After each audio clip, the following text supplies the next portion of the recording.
भारत में काम के घंटे को लेकर बहस थमने का नाम ही नहीं ले रही है। कोई 70 घंटे की वकालत करता है तो कोई 80 से 90 घंटे की। अब इस बहस में पीएम मोदी के बेहद करीबी माने जाने वाले नीति आयोग के एक्स सीईओ अमिताभ कांत ने वर्किंग आवर को लेकर नई बहस छेड़ दी है। अमिताभ कांत ने हाल ही में कहा कि भारतीयों को 2047 तक 30,000 अरब डॉलर की अर्थव्यवस्था बनने के महत्वाकांक्षी लक्ष्य को हासिल करने के लिए कड़ी मेहनत करनी चाहिए। उन्होंने कहा कि जापान, दक्षिण कोरिया और चीन ने मजबूत कार्य नीति के जरिए आर्थिक सफलता हासिल की है। उन्होंने आगे कहा कि भारत को विश्व स्तरीय अर्थव्यवस्था बनाने के लिए इसी तरह की मानसिकता को विकसित करना चाहिए। मैं कड़ी मेहनत में दृढ़ता से विश्वास करता हूँ। अमिताभ कांत ने आगे कहा कि भारतीयों को कड़ी मेहनत करनी चाहिए, चाहे वो सप्ताह में 80 घंटे हो या 90 घंटे।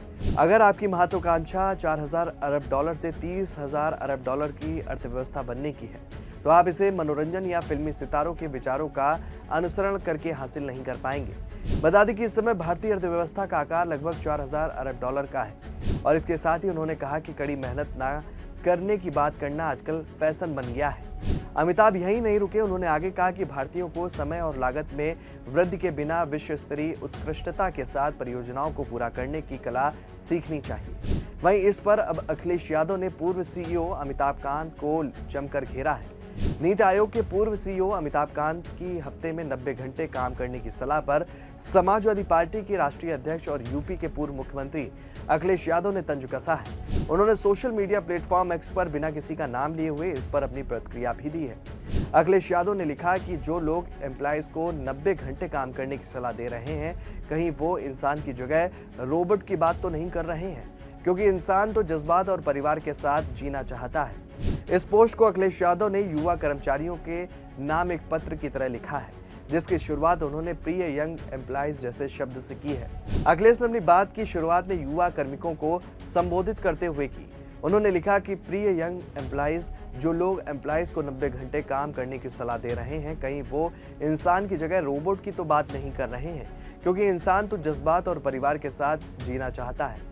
और आम जनता का सवाल ये भी है कि जब अर्थव्यवस्था की प्रगति का फायदा कुछ गिने चुने लोगों को ही मिलना है, तो ऐसी 30 ट्रिलियन इकोनॉमी हो जाए या 100 ट्रिलियन की, जनता को उससे क्या है। सच्चा आर्थिक न्याय तो यही कहता है कि समृद्धि का लाभ सबको बराबर से मिले, लेकिन भाजपा सरकार में तो ये संभव तक नहीं है। सपा मुखिया अखिलेश यादव ने आगे लिखा, साथ ही सलाह देने वाले भूल गए कि मनोरंजन और फिल्म उद्योग भी अरबों रुपए इकोनॉमी में जोड़ता है। ये लोग शायद नहीं जानते हैं कि एंटरटेनमेंट से लोग रिफ्रेश्ड, रिवाइज्ड और री एनर्जाइज्ड फील करते हैं, जिससे वर्किंग क्वालिटी बेटर होती है।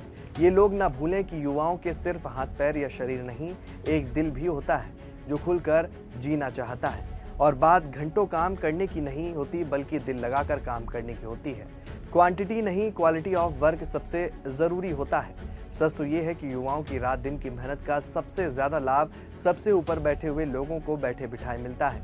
इसलिए ऐसे में कुछ लोग 90 घंटे काम करने जैसी इम्प्रैक्टिकल सलाह देते हैं।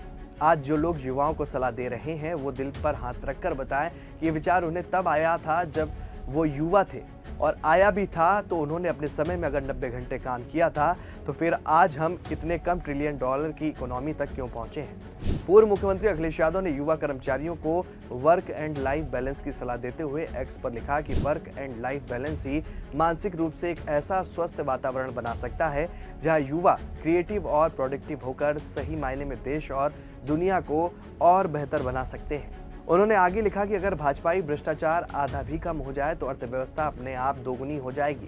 जिसकी नाव में छेद हो, उसकी तैरने की सलाह का कोई मतलब नहीं है। फिलहाल अब इस मामले में अखिलेश यादव ने बिना नाम लिए हुए जवाब देकर लोगों की बोलती बंद कर दी है, जो एक्स्ट्रा काम की वकालत करते हैं, खासकर उनकी। अब देखने वाली बात यह होगी कि सपा सुप्रीमो के बयान पर क्या प्रतिक्रिया निकलकर सामने आती है।